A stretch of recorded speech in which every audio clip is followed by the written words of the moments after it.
রামিসার এই হত্যাকারীর সর্বোচ্চ শাস্তি ইনশাআল্লাহ আগামী 1 মাসের মধ্যে নিশ্চিত করবে।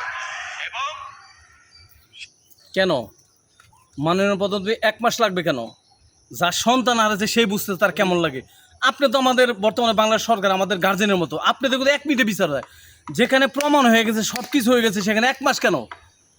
1 মাস কেন? হোয়াই? আজকে আপনার সন্তান যদি হতো আপনি কী করতেন? আপনি কী করতেন? আপনার ভাইয়ের সন্তানে কী করতেন?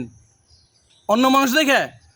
আপনি সব জানেন, দ্রুত যেহেতু একটা বিচার হয়েছে, সে দোষী সাব্যস্ত হয়েছে, আপনি তাকায় না ফাঁসিতে কাশির করেন, 2 দিন মতো আরেকটা হয়ে যাবে। এই যে আজকে আবার শুনলাম চট্টগ্রাম কোথায় জানি 4 বছরের একটা ছেলে মেয়েকে দর্শন করছে, এটা হইলেও আবার আরেকটা ইস্যু বের হইতেছে। আপনি যত দ্রুত পারেন আপনার শাস্তি আপনার কাছে চাই। কারণ দেখেন, পরশু দিন হয়েছে মিরপুরে, আজকে আবার শুনলাম চট্টগ্রামে। আমার কাছে ভিডিও আছে। তো আমি আসলে কি আমি বুঝতেছি না আপনারা কি বসে আছেন কেন?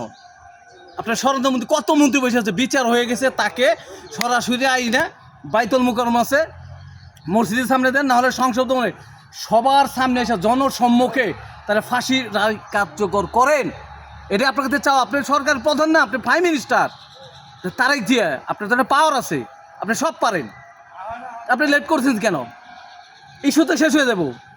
আমার কথাটা যত দ্রুত পারেন, সারা পৃথিবীর ওয়ার্ল্ডের মানুষ, সমস্ত টিভি চ্যানেল সবাই নিউজ দেখবে যে না, হ্যাঁ, তারেক জিয়া ক্ষমতা এসে সে এমন একটা বিচার করছে, সারা বিশ্ব আপনাকে চিনবে।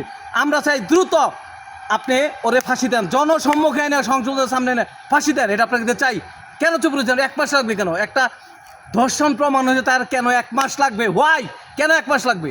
আপনি তাকে দ্রুত আনেন, আইনে ফাঁসি দেন, জনসন মানুষের কাছে দেখান যে হ্যাঁ, আমরা, আমাদের আইন, আমাদের প্রশাসন, আমার সরকার কত সুন্দর বিচার করতে পারে। আপনি তাড়াতাড়ি করেন, কেন লেট করতেছেন? আপনার কাছে বিনীত অনুরোধ, আপনি তাড়াতাড়ি করেন, নাহলে মনে করবো আপনি কোনো বিচার করতে পারতেছেন না। আমরা সাধারণ মানুষই আপনাকে বলতেছি, এই লামিয়া হত্যার যত দ্রুত পারেন সংশোধন, এই হত্যাকারী আইনে জনসম্মুখে ফাঁসি দিয়ে তাকে কার্যকর রায় করুন। এটি আপনার কাছে অনুরোধ। আমরা আশায় রইলাম। আসসালামু আলাইকুম।